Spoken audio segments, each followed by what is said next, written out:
खूनी कुआं।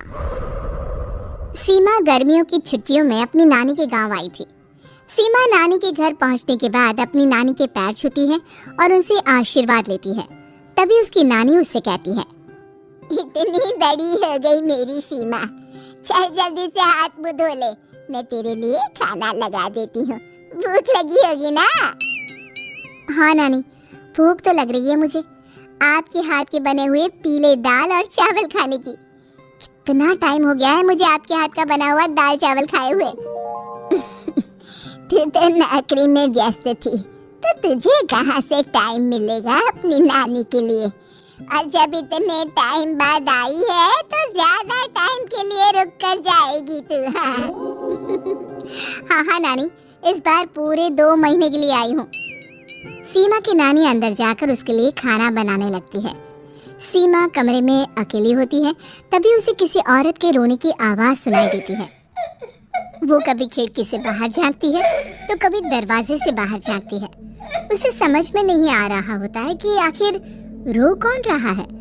तभी नानी खाना लेकर आ जाती है। वो अपनी नानी से कहती है, नानी, कोई औरत रो रही है क्या? मैं जब से यहाँ आई हूँ तब से मुझे यहाँ किसी औरत की रोने की आवाज आ रही है।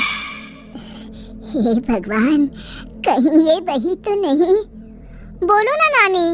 अरे कोई नहीं रो रहा, ये तेरे मन का वहम है। और तू ना अब खाना खा ले, ज्यादा यहाँ वहाँ की बातों में ध्यान मत दिया कर। जल्दी से खाना खा और फिर मेरे साथ आ जा मेरे कमरे में, दोनों बैठकर खूब सारी बातें करेंगे।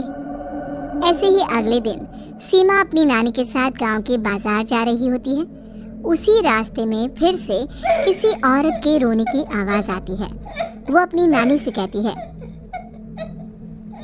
अरे नानी, क्या सच में तुम्हें अभी भी किसी औरत की रोने की आवाज नहीं सुनाई दे रही?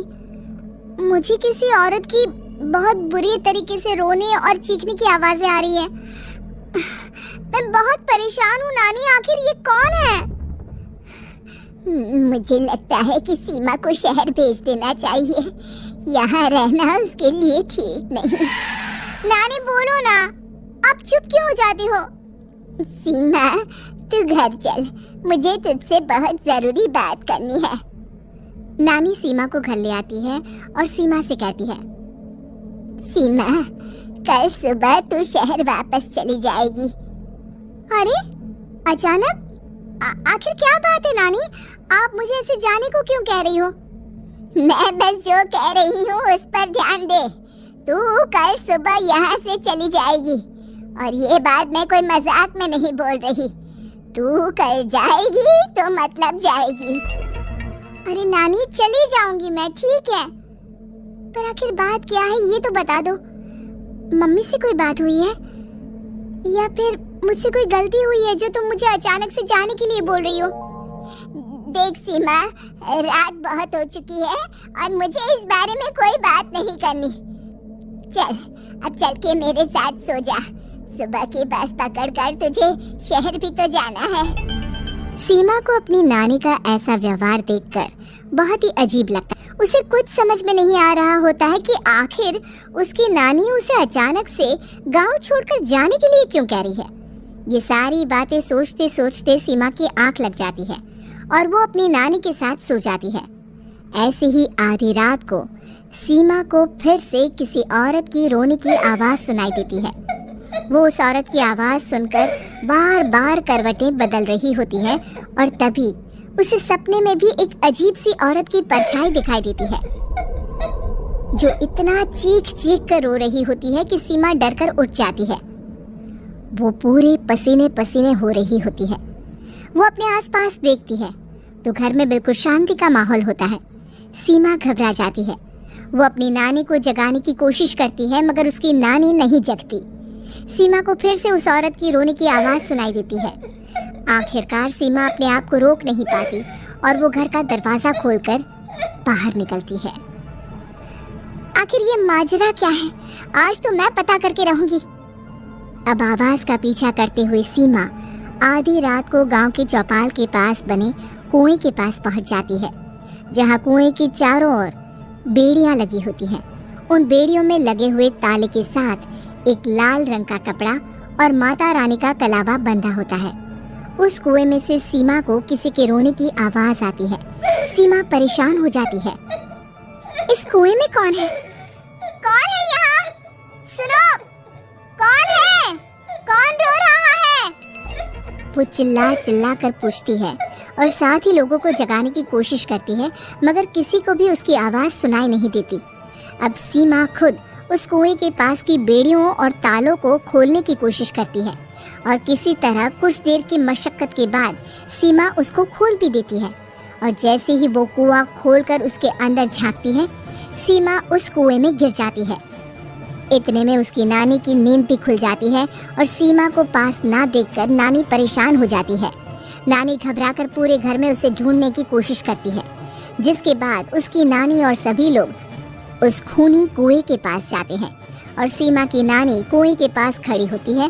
सभी गांव वालों और सीमा की नानी को सीमा के चिल्लाने की आवाज आती है। बचाओ! कोई मुझे बचाओ! मेरी बच्ची, हम आ गए। हम तुझे बचा लेंगे। नानी, मुझे यहाँ बहुत डर लग रहा है। यहाँ इंसान की कटी हुई मुंडिया, हाथ, पैर और कंकाल है और खून भी है। नानी, मुझे डर लग रहा है।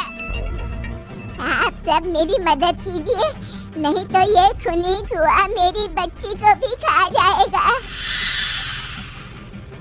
अरे मुझे तो ये समझ में नहीं आ रहा कि आखिर इस खूनी कुएं को खोला किसने। सालों पहले इसको इतनी मुश्किलों के बाद तांत्रिक बाबा ने बंद किया था। अरे पूरा गांव खूनी कुएं के बारे में अच्छे से जानता है, तो कोई भी जानबूझकर तो ऐसा करेगा नहीं। मतलब किसी ने अनजाने में इसे खोल दिया है भैया। सीमा को इस बारे में मालूम नहीं था और जब से वो यहाँ आई थी तभी से उसे किसी औरत के रोने की आवाज़ें भी सुनाई दे रही थी। कहीं सीमा ने ही तो उसे नहीं खोला। अगर ऐसा है तो फिर सीमा का बचना बहुत मुश्किल है। वहीं कुएं के अंदर सीमा रोते हुए बैठी होती है कि उसे आवाज सुनाई देती है जो कुएं के बाहर खड़े गांव वालों में से किसी को सुनाई नहीं देता। आज सालों के बाद मुझे ताजा खून मिलेगा। तेरा खून पीकर आज मैं अपनी प्यास बुझाऊंगा।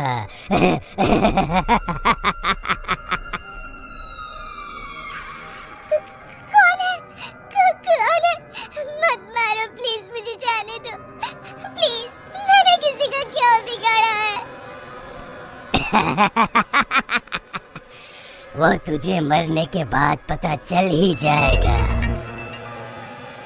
जितने में गांव वाले और सीमा की नानी कुछ सोच पाते, उतने में उन्हें सीमा के चिल्लाने की आवाज आती है और अगले ही पल सब शांत हो जाता है।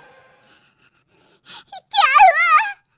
सीमा, मेरी बेटी। माफ करना बहन, लेकिन अब सीमा वापस नहीं आएगी। हमें एक बार फिर से कुएं को बंद करना होगा। गांव वाले तभी तांत्रिक को बुलाकर लाते हैं।